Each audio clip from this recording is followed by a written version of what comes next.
According to ChargePoint, a leader in providing EV charging networks in North America and Europe, moving to electric requires a change in mindset. So I think the biggest one is this expectation that I'm going to charge the vehicle the way that I drive to a gas station and fill up from empty. That's not what the use case is. It's very much like your cell phone. You look in the ChargePoint map and you'll see that chargers are in all these places that you didn't really expect.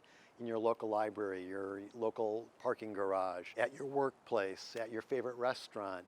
There are currently more than 136,400 gas stations in the United States. Compare that to public EV charging stations, which number just over 43,000.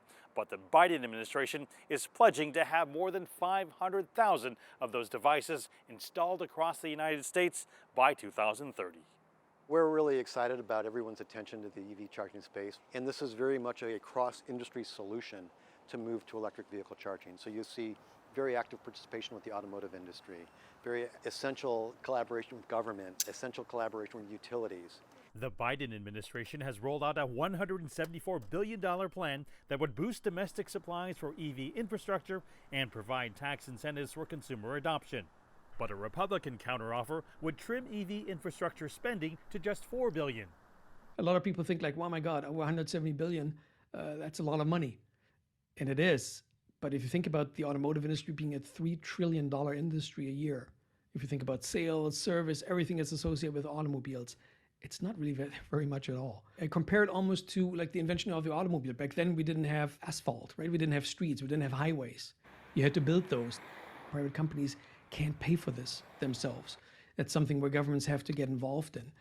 Kozlowski says American innovation has been at the forefront of the EV industry, pointing out how Tesla has built its own charging network. But he says overall the U.S. has fallen behind. We see that European customers and Chinese customers are even more interested in buying electric vehicles. And a lot of that has to do with incentive programs by governments around the world. There are also very strong commitments by regional governments in Europe, for example, that are saying clearly that by the end of this decade, maybe even sooner than that, they will actually ban the sale of internal combustion engine vehicles. University of Berkeley professor James Sallee calls the Biden EV plan reasonably aggressive, but says charging station speed and location are also key. It's pretty easy to install ineffective chargers by putting them in undesirable locations. And so here I think is some of the challenges is thinking about how to leverage public-private partnerships and how to actually get chargers to be in the place where you want them. Sallee says California has been able to reduce overall carbon emissions, but that emissions from the transportation sector continue to rise. Transportation emissions keep climbing. But if we can shrink that role, then we can, I think, this is the biggest bite out of the climate apple that we can probably take in the next decade. Sallee says it will take creativity to convince some skeptics to convert to EVs. But companies like ChargePoint believe as more and more consumers give them a spin, both the economic benefits and the driving experience will keep them away from gas for good.